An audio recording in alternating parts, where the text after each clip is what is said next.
Arkadaşlar selamünaleyküm. Bugün pazardaki esnaflara en çok pazarda kullanılan cümleleri soruyoruz. Takipte kalın. Dayıcım bize bit pazarında satış yaparken en çok söylediğin sözü söyler misin?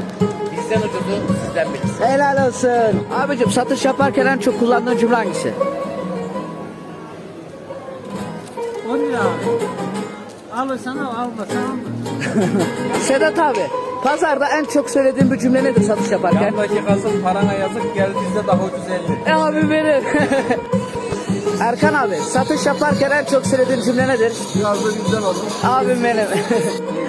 Abicim satış yaparken en çok söylediğin cümleyi söyler misin? Mağazalarda sattığım fiyatın en çok yarısını satıyorum. Eyvallah. Civan abi müşteri geldiğinde satış yaparken söylediğin en çok hangi cümleyi söylüyorsun? Teşekkür ederim abi. Abi satış yaparken en çok kullandığın cümle hangisi? Yardımcı olurum fiyatta. Tamamdır abi.